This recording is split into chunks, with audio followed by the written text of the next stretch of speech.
I'm going to bring everybody up to snuff on the house behind me here. The Dandy house, the Hinsdale house. I've gotten so many messages over the last few days, actually about a week.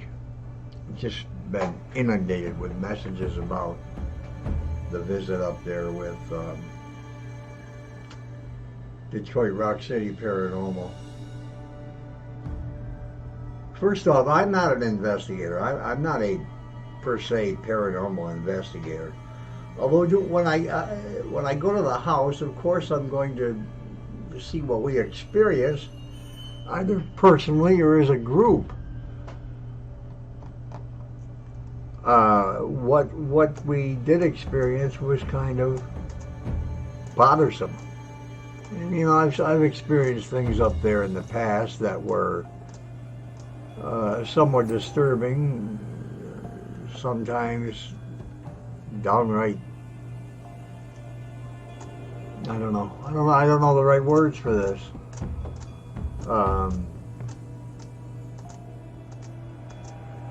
I've been around a long time. Yeah, I've experienced things in my life that we all have, and most often we can debunk anything that happens. What happens in this house at times can be explained. There's lots of things that we hear or see a movement of something, and we can attribute it to the wind or a natural cause, a draft coming through the window. So, you know, stuff like that is something else. But when you're standing in a room,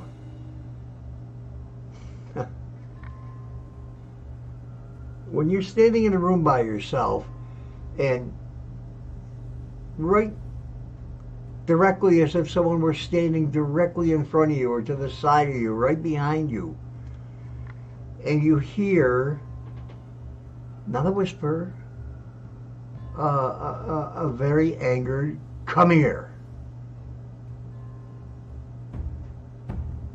You really, it takes you back a whole lot of steps, because it doesn't make sense. And I had something happen to me at the house in the 5,500 times I've been there.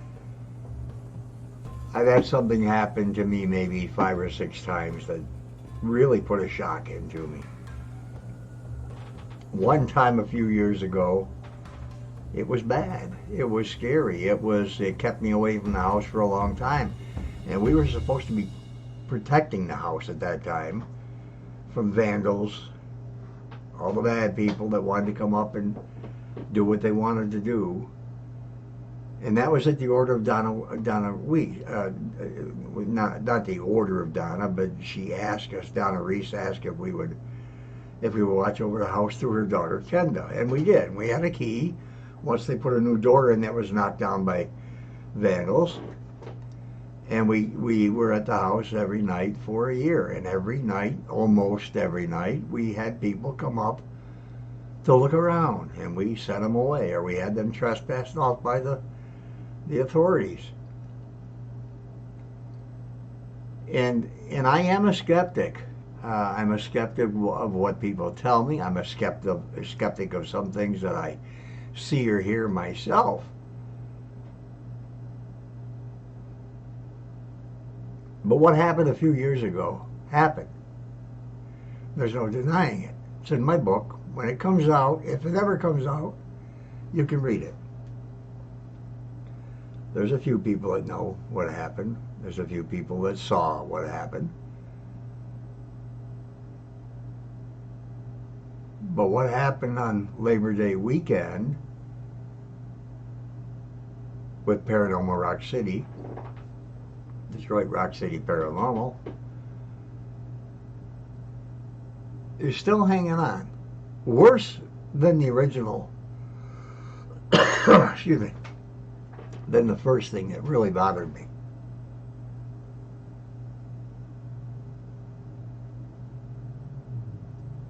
You don't hear a voice in your face. In your face, directly in front of you, say, "Come here," in a very disgruntled, angered voice when there's nobody there. And no, it wasn't a voice from somewhere else in the house. It was right here. Right here. Right. My fingers went out of the screen. Right here. And there was only one other male in the house, Mike Delavan. He was downstairs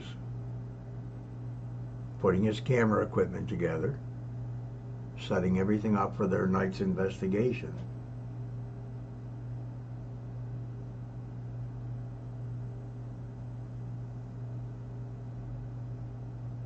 You can, depending on your demeanor, you can pretty much let things go.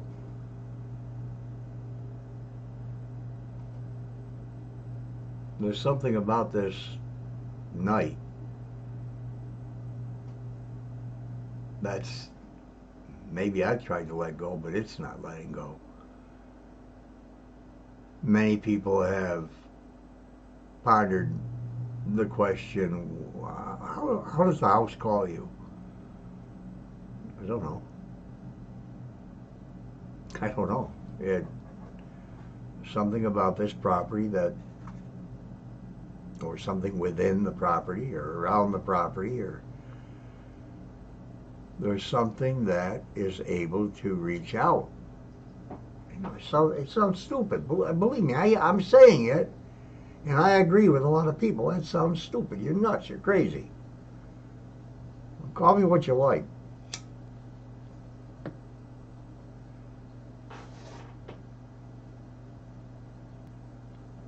I mean, for one thing, think about this. I'm not one of these paranormal investigators that every time I go somewhere, something happens. Because it doesn't. This house behind me, this house is a very tranquil and peaceful place to be. It's on a road by itself. There are neighbors. I think the closest one is the Lori, and she's a good 100 yards away or further, and it's through the woods. And then there are houses up on the hill.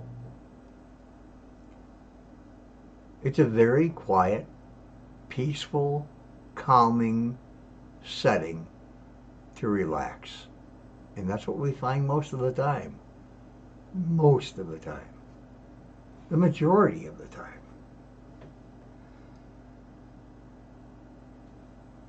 But there are times when something within, something here, takes over. Doesn't want you there, for lack of a better term, I guess. I know I'm not liked. Oh God, again, that sounds stupid. I know a lot of people are thinking, woohoo, this guy's got a couple of, his cheese slid off his cracker. And maybe it did, I can go in the house and sit in the living room for 4 hours and hear the creaks of an old house. Hear the outside elements, no big deal. Natural, everyday things that occur. But there's something. During the Dandy days, when the Dandy family lived here, is totally different from what's here today. And so many people have given their opinions or ideas or thoughts. Maybe it's a portal. Maybe the location is a portal and things come through that portal and spirits abound in every way, shape, and manner.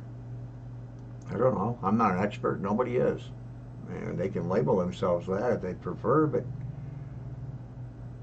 those who delve into the scientific background of paranormal,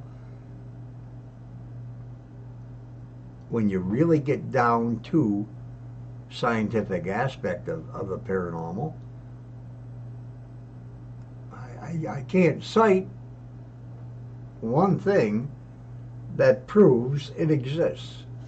I mean, proves positively, without any doubt, proves it. A voice standing in front of me saying, "Come here," didn't prove anything, except that I heard it and that the recorders heard it.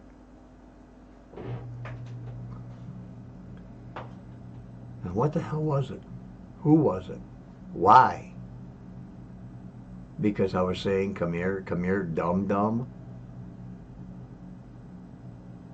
You walk into someone's house that's a miserable, disgruntled person and say something like that, they're going to get angry.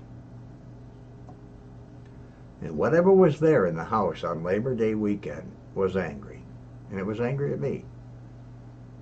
Or maybe it was just angry in general, and I was the first thing to come to with this area, and it told me to come here. Instead of running down the stairs, I wish I had the hindsight to just stand there and take whatever was going to happen, if anything was going to happen at all. It's not letting go. The house is, it's not my imagination or my apprehension or my wishful thinking or anything else, because I don't care. Literally, I don't care. Do I want answers? Sure. Alex Tanis told me in 1974 the house wanted answers for me. What the hell is that supposed to mean? I'm not a psychic. I can pick up things. I have since I was a little teeny kid. I would know when the phone was going to ring or when someone was going to come to visit. And I think that instead of getting a strengthening aspect to that gift, if you want to call it that, I think it's gotten weaker. But I think of the so many visits to this house, hour upon hour, just sitting in the living room and talking, or sitting out where you see the fire pit out back there, and just sitting with friends and enjoying the day. It's a beautiful place, great place for stargazing, for watching meteor showers. It's just pitch black up there. It's beautiful in the wintertime, but once you're there, you're there. They don't maintain the roads. You're kind of stuck. I was snowed in 2 different times since 1973. And I didn't like either time. It looks like a snow shovel on the handle to a snow shovel on the porch there. Don't know what it is.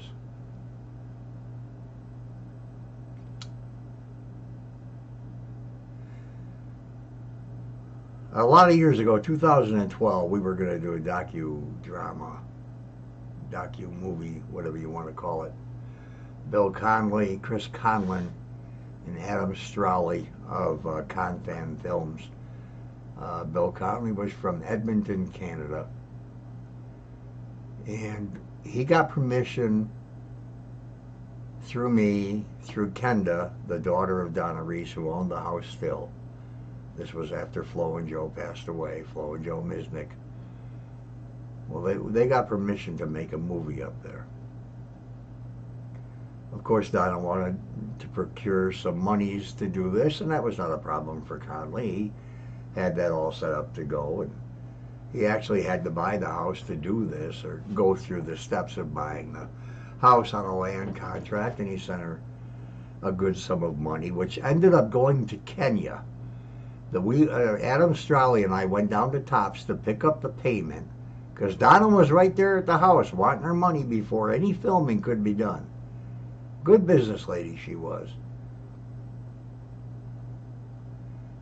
We got the Tops, and we were told the money was wired to Kenya. Was the house trying to stop it? Some people say that. Who knows? Something within this structure, around this structure, has some really unique power? God, I hate to say that, use a word like that. But they got permission to do this in 2012. And Chris Conlon, for one, busted his butt remodeling the house, fixing it up. But I'll tell you why he had to do that. We were going to the house every night during the summer to protect it from vandals and everything else.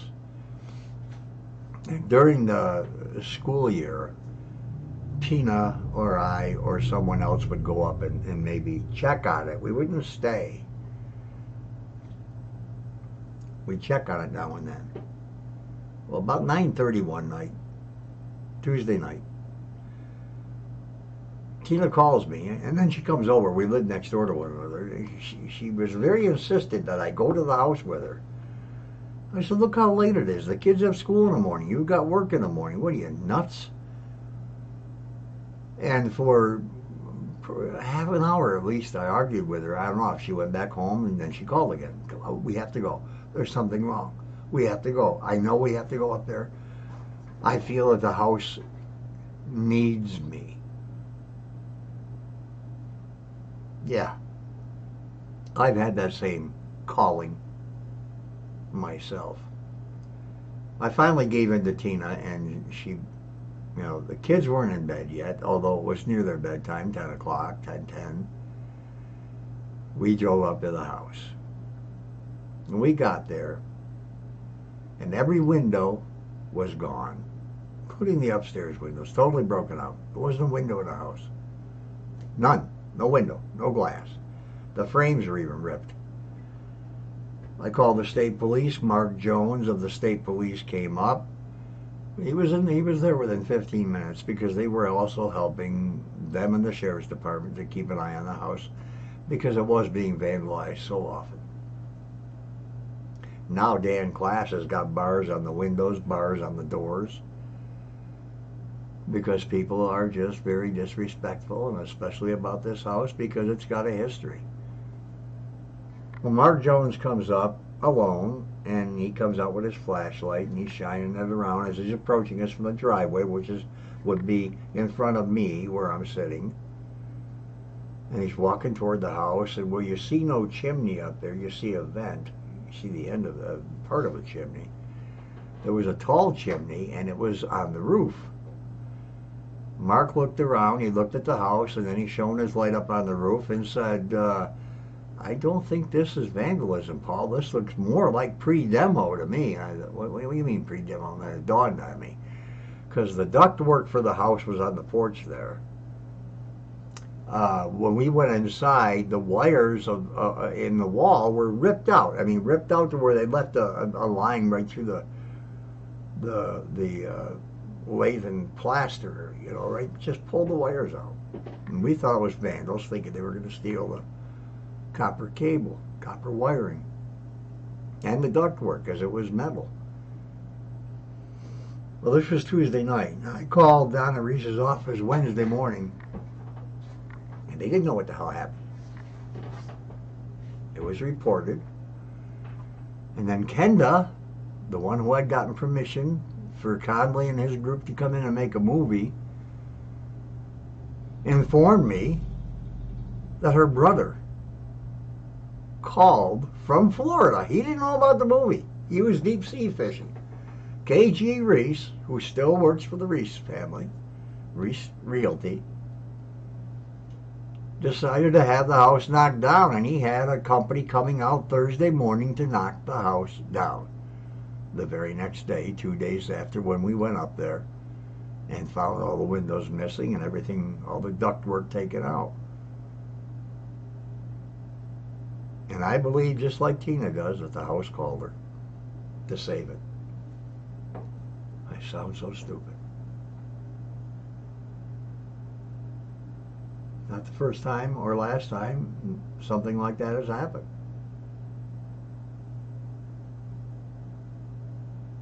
It's very confusing.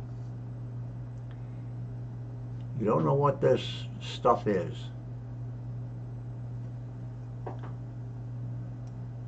As I said, I don't believe in a lot of stuff I hear, including the house. People tell me stories, groups go up and investigate. I don't take everything into account as paranormal. Sometimes your senses are heightened and you'll hear a noise and right away it's paranormal. No, it's not. Of course it's not. But am I denying this house is haunted? Hell no. It's not haunted by what was haunting the Dandy family. It's not haunted by the same spirits that the family and myself and other people had seen over the years that they lived there. There's something going on in this house. I don't think it's good. I don't think it's necessarily all bad. But there's a couple of entities, spirits, ghosts, whatever you want to call them. Very angry. Very, very pissed off at something. Maybe me, because I used to be an aggressor all the time when I went up there. I don't go around the countryside. I don't go around even locally and look for other places of hauntings. We were called up to the Hostaga restaurant several years ago because they were having trouble. And it was, it's kind of interesting. Somebody tells you that, the owners, and you go up and you sit down and weird stuff happens. But I wasn't acclimated to the building, so I don't know what was weird and what wasn't weird. The only thing other than my Aunt Mame that I've ever seen with my eyes, right after my aunt died, I went to bed, she was already had passed a couple of days. I went to bed, wide awake, laying in my bed, and she was standing at the foot of my bed, tugging at my foot, at my toe. I won't forget that. I can still very vividly see it. And the only other thing that I've seen really absolutely that told me that's not there, that's not real, was in Andover, New York, which was I do believe, a children's hospital at one time, an asylum. And they hold a haunted house feature there every year where they decorate the whole inside of the house and charge you money to come in, and they do a hell of a job. Well, we went in a couple of years in a row after investigating the place several times because it's too supposedly is haunted, and we got some weird shit on recordings there, really weird. But the one thing that Tina and I and a couple others in the group saw when we turned around, we were walking up the stairs, and as we turned around, there was a little boy and a little girl staring right at us, staring right down at us, like, how you doing? And they didn't look right. I mean, we looked at them, and they looked like a little boy and a little girl dressed in period clothing from the early 1900s, 1920s, somewhere around there. And they didn't fit. They didn't fit, first of all, the theme of the haunted house, which was a prison. So when we went through the rest of the place, actually when we got to the top of the stairs and turned around, the kids were gone. They weren't there. They weren't standing above this railing above our head. They weren't there. When we got outside, we told them how scary they looked. We told the people that ran the place. And they said, we don't have any little kids in the show.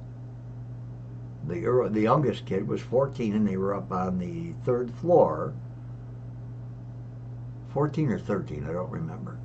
But it was no less than 13. These kids were 8, 9 years old at the most.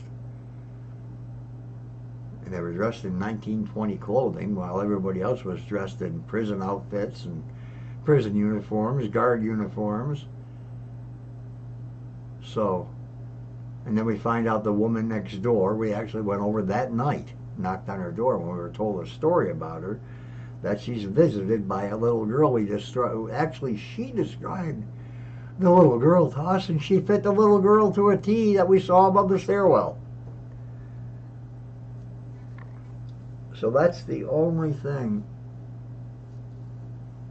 that really ever knocked me for a loop, seeing them kids, because I knew they just weren't right, and they looked like they were for a lack of a better word, glowing or had an aura about them or something. I don't know. But the Dandy house, the Hinsdale house,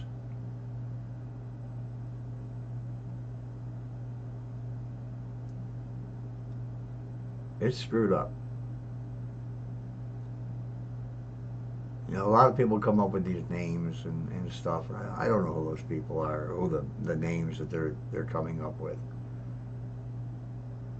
Just somebody, maybe they call a particular entity a name and it sticks.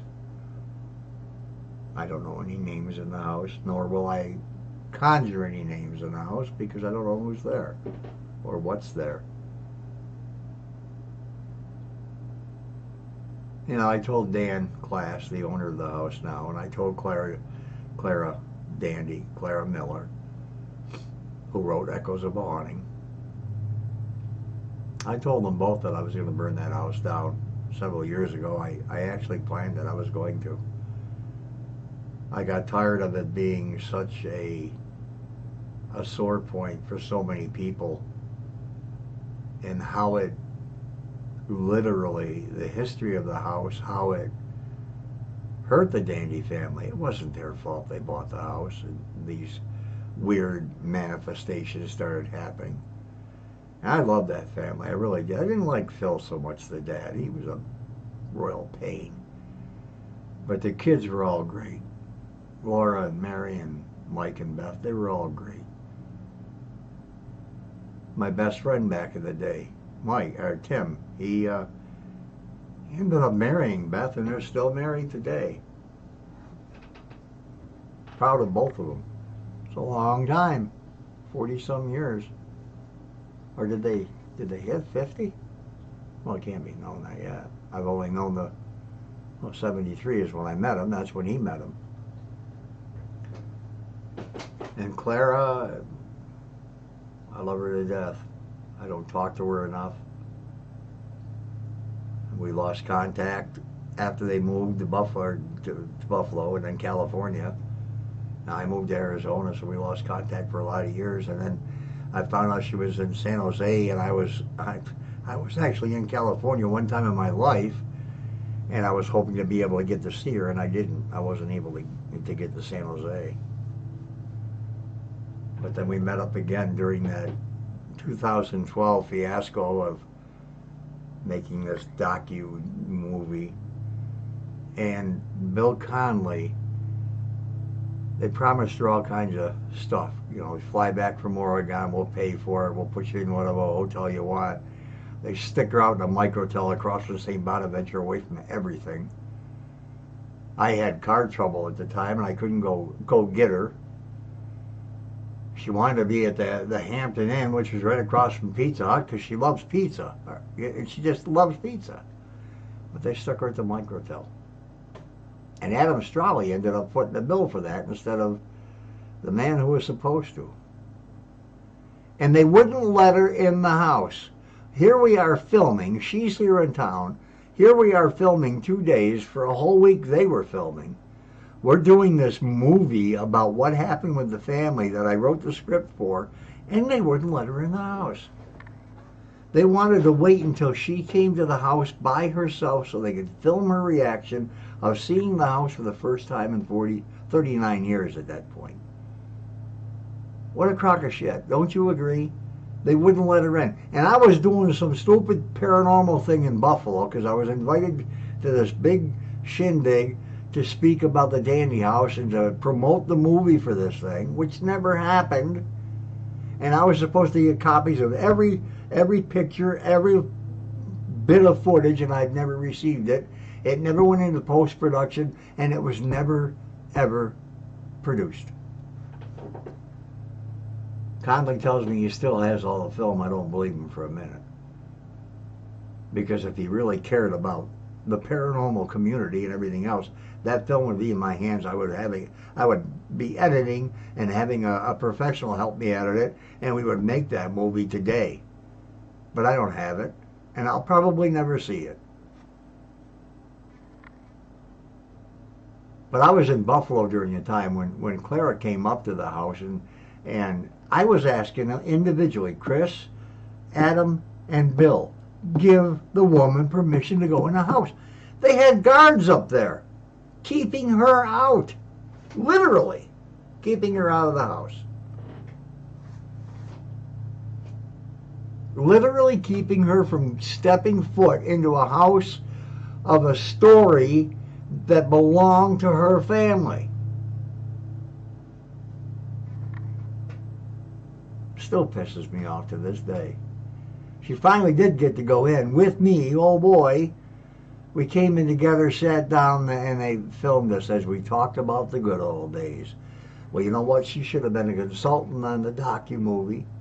She should have been there every minute that she wanted to be. And they let her in when there was nobody around but those three, her and I. And I think Angel and Tina were there too.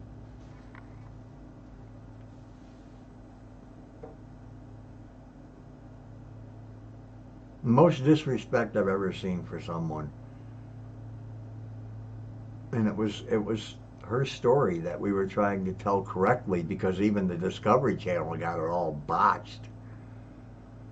And Clara asked me to please try and do it right. And I think it would have come out more true to the sense of what was happening with the family than what the Discovery Channel did.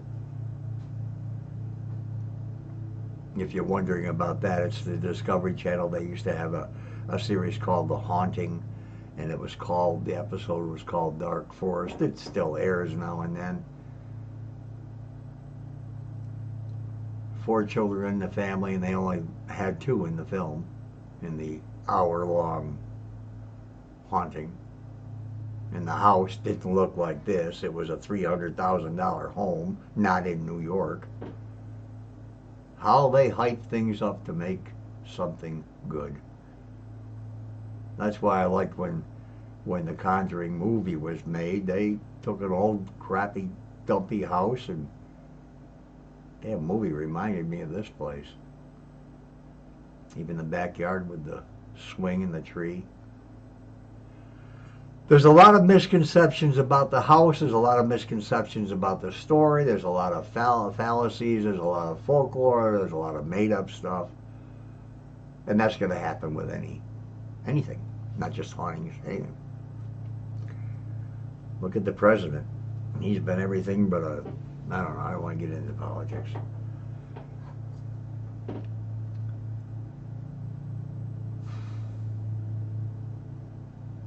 I've just been thinking about the house since that day, and I'm sitting down here editing my second book, which has been done for 3 years, and I haven't published it yet because I've said some nasty things about some people that dupe the public.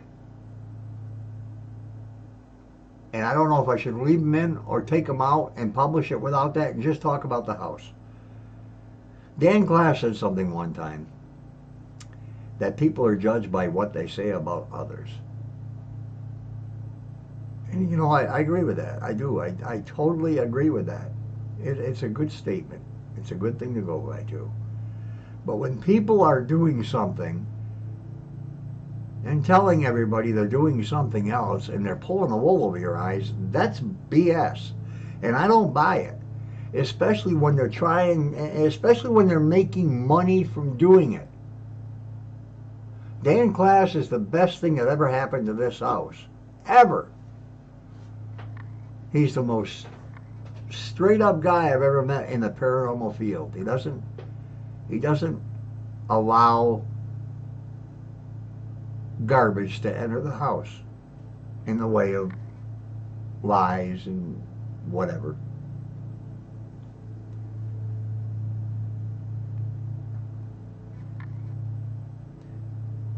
The shows on TV, well, as I've said to so many people, if you've got a paranormal show on television and it's on for an hour, excluding all the commercials and everything, and in that time that they're viewing and showing and investigating and revealing, well, if there's nothing to show and they don't see anything, who the hell's going to watch it?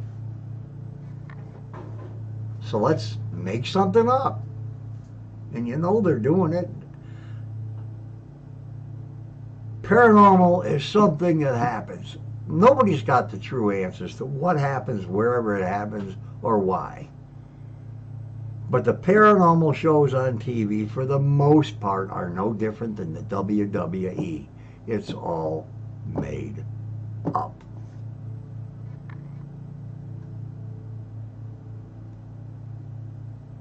They're just great car salesmen, for the most part. When they go to a place such as the Dandy House, they're going to see something happen. With a little luck, it doesn't always happen. It doesn't always happen. Take it from me. I've been in this house more than anybody else on the face of the earth, and I've had a lot of nights with nothing happening. Ghosts just don't come running out of the room because they're here to visit you. I'm sure in the case of the Hinsdale house, the Dandy House, I'm sure they just as soon stay away when you come because they're sick of people being in the house. I know I would be. If I was dead and in this house right here, not the Dandy House, but where I'm living, if I died and I decided to take up residence here after my afterlife, which I don't even understand that part, and the house was vacant and people were always coming because somebody said it was haunted, I wouldn't hang around. I'd leave.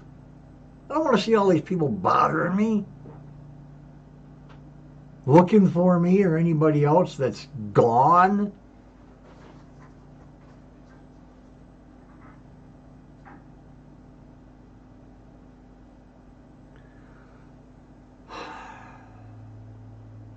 I wanted to go to the house tonight. I wanted to go to the house last night. I wanted to go to the house the night before. I want to go in the house. Not alone. It has it in for me. I really believe that. There's something that has it in for me, but why? Because I wasn't aggressive that night. I just said, hey, hey, hey, dum-dum. I got to the top of the stairs. I took one step into the master bedroom. When something, it was like when somebody's standing around the corner of a room and they're waiting for you to enter and they go boo when you walk in and you scream. It's exactly what happened. It's exactly what happened. And there's nobody there, so don't think it's somebody else because there was nobody there. I was actually the first person to go upstairs. I think, wasn't I? Did I? Was I? I'm not sure. Maybe they went up before I did and then came back down. But everybody was in the kitchen. I think Mike and Kelly were in the kitchen.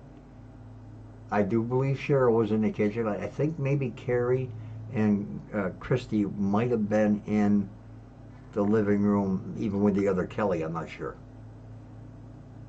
But I'd always went upstairs, and I was the only male besides Mike, and Mike was putting wires on the cameras, hooking them to the DVR. And I walked up. There's a video on the Dandy House page. It's actually an audio file with a picture, because you can't just upload video or audio to Facebook. I don't know why. There's an audio file there where you'll hear me walk up the stairs. You'll hear me say, hey, hey, hey, dum-dum, come here. Just as I said dum-dum. Not just as I said it. Dum-dum, 1, 2, come here. And I said some expletives as I walked down the stairs. Everybody's laughing. I heard Tina laughing pretty hard before I got down the stairs. And then when I got down, I guess I was pale. I look pale now because of the huge bright lights in here. If I tone them down, I have skin color. But I guess. Hey, I was teary-eyed. I don't know if that was from fright or confusion or anger, because afterwards I had a little bit of all that, but I think I had more anger because for two reasons. Why did it confront me, and why did I leave? Why did I go down the stairs instead of staying there? because it was pitch black. And for all I knew, and I didn't think this, but maybe there was a real person up there, and I don't know what the hell.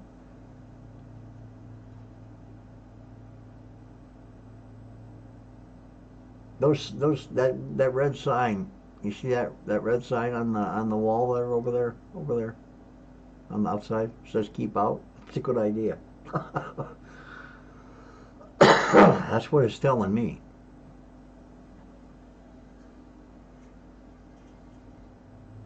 I didn't expect it to talk this long. I guess I'm just blowing off steam. I'm looking at the other monitor here, different pictures of the house.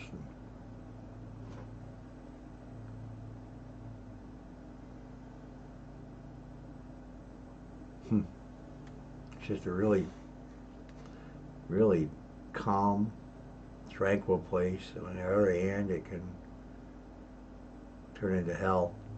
Been lots of times when I've gone up to the house alone, back in the early 2000s, 2001, 2, 3,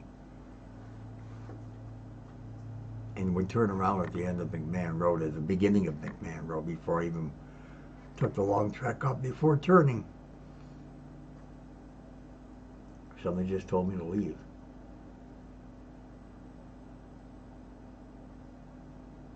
I don't know. You want to spend a night in a house? I'd recommend it. Get a hold of Daniel Class on the Hinsdale House Restoration page or the Hinsdale House page. Get in touch with him and he can arrange it. It's pretty much booked every weekend through next summer, through 2020.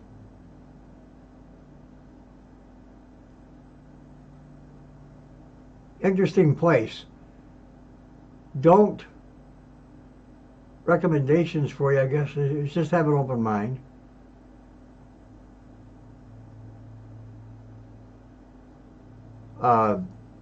There really aren't too many noises in the house when you sit there for hours, unless it's windy outside.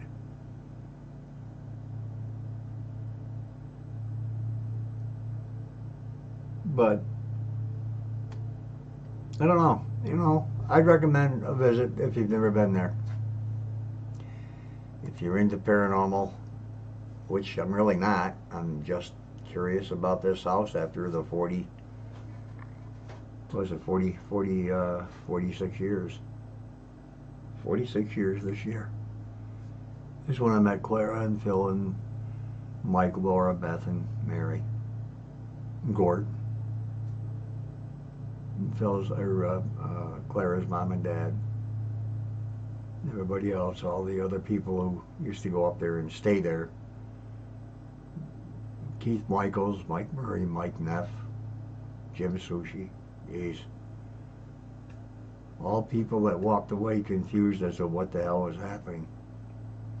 And one of my friends that was very important to the house at the time, when the Dandies lived there, I'll say his name, I don't think he'll get mad, Randy Carr, won't go there. Will not go there. Will not go to this house. And he lives, I don't know if he still lives in Hinsdale or not, which is anywhere in Hinsdale to the house is a 6, 7, 8 minute drive. He won't go there. I've asked him numerous times and he won't go. I would love for Randy to walk in the door with me, but he won't go. And his wife said if he did go, she wouldn't allow him to come home.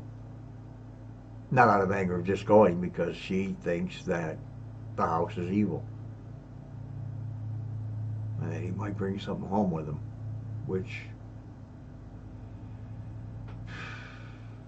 I don't think you bring them home with you. I think they just continue the visitation after you leave.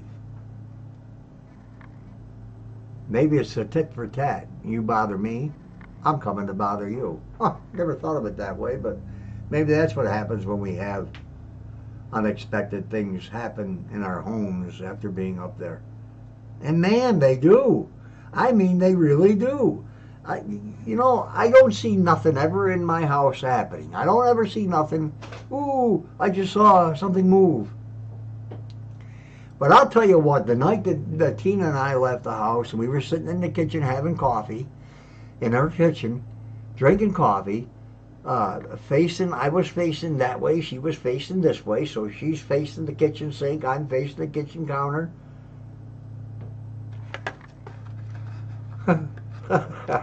Shit. These things don't happen in real life.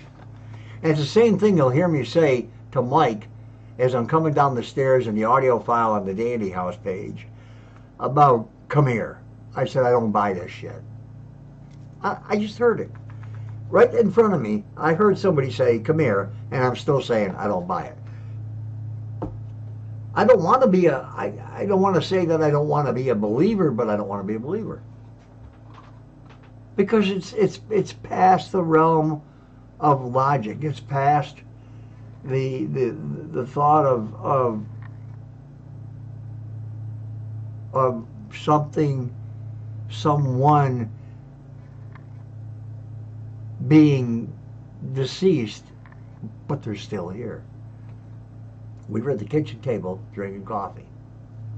Two things happened. Two things within a matter of a couple of minutes. A cigarette pack sitting on the counter went up in the air. See that? See how that popped up in front of me? Who the hell's going to do that? It doesn't do it. I don't see anything on this huge long desk I've got in front of me filled with tons of coins and all kinds of other stuff ever anything go up in the air. It doesn't happen. And right after that, we let the dog out.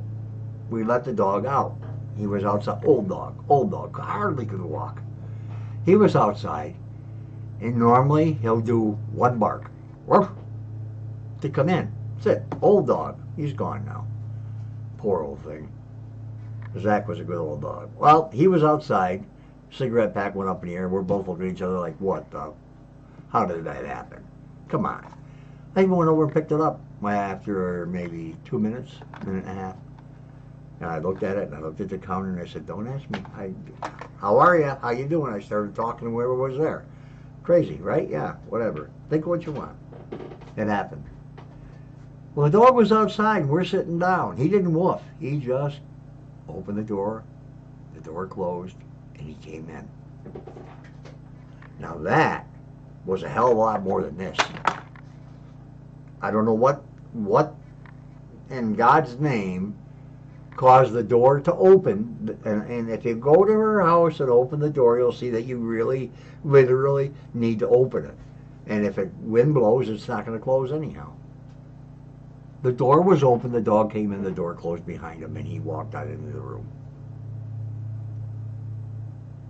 So right away, Tina thought maybe her mom, who lives next door, let the dog in at 4 o'clock in the morning. So she talked to her mom that day, later on that day, and she said, no, I wasn't at your house at that time of the day. And then one other time that I remember very vividly, and excuse me, I was sitting in my regular seat, facing that way. And that way is the living room, and over to the left, I'm pointing to your right, is the bathroom, and over there is the Angel's bedroom, was Angel's bedroom. And I'm sitting there when we're talking. I don't think anybody was directly in the kitchen with me at the very moment. Tina was in and out. But I saw Angel walk from the bathroom to the bedroom. You know, there she goes. And then I saw Angel walk from the bedroom to the bathroom. Twice. She never went back. And she didn't have the same clothes on. I mean, I wasn't staring. Oh, there goes Angel. I was just, sitting at the table, and, whatever, da-da-da. And then I just saw somebody, and I look, and I see the back end of her hair going into the bedroom. And then she did it again. And she's the only girl in the house besides her mom who was over here. in the kitchen area. So again, that was a visit after a visit to the house. And then another time, after leaving the house, Angel came over next door and walked down the stairs where I did all my writing and everything else on the computers. And she said, hello. And somebody said, hello. So she goes down, thinking it was me. I was outside. And when she got downstairs and realized there was nobody there, she ran like hell back upstairs. The house plays with you. That house plays with you. And it's fun. Sometimes it's fun. You wonder, okay, what next? But when you have things that happen like a few years back, and what happened with the come here in my face upstairs, I still hear it. And you'll hear it. Go listen to it. Go listen to it on the audio file on the Dandy House page. Just 2 words, come here. And I don't understand it because there was nobody there. And it was louder than me talking as I'm coming down the stairs. Because it was. When I got to the top of the stairs and I took 1 step, I heard, come here! Like, you little shit. Exactly. And it was mean, and it was forceful, and I have no idea what the hell or who the hell it was because I was alone. It's not a recording. It wasn't somebody downstairs playing voice magic.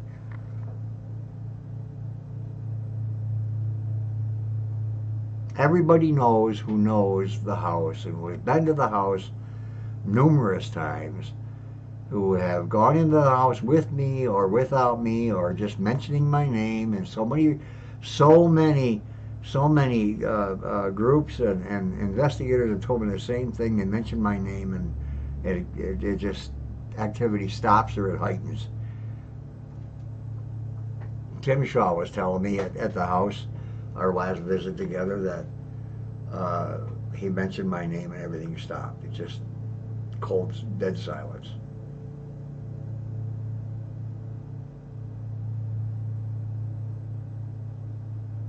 And what did Alex mean when he said the house wants answers from me? Because I don't have any answers for it.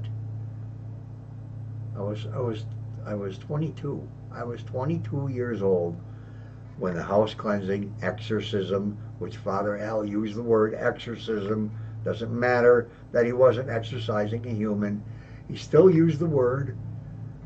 The man was decades ahead of his time in paranormal, in theology. The man was a genius, and I think Rome looked to him for a lot of answers. I think his body is buried in Rome. I bet you it's not a St. Bonaventure cemetery, and I go there in the summertime and I visit him right along with my parents. I don't even believe he's there. I believe his remains were flown to Rome. I could be wrong, and if I am, I am.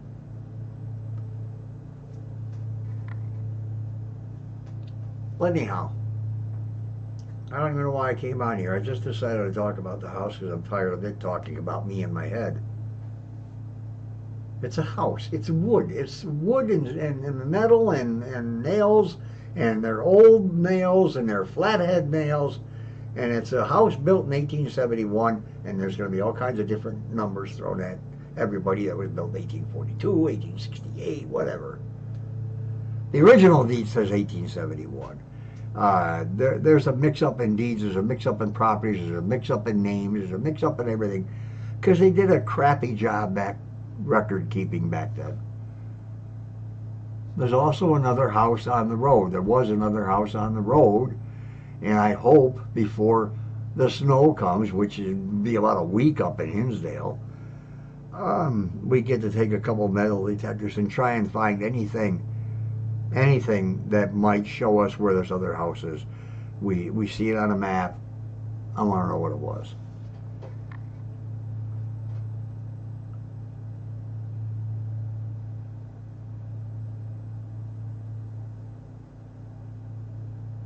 I remember so many calm nights in this house, just talking, not about the house, about my band, about my music, about going to Gettysburg.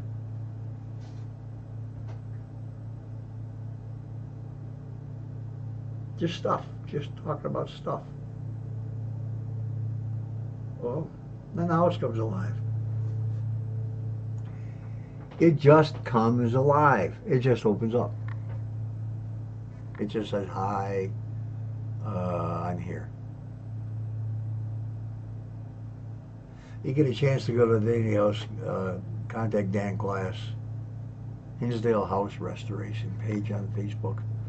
Check out the Dandy House page. I know I'm still talking, and most people aren't even going to watch it this long. I know that. Most people's retention time is zip. So see you later. Thanks for watching. Say hi to the house when you go up there, because I won't be up for a while. Bye.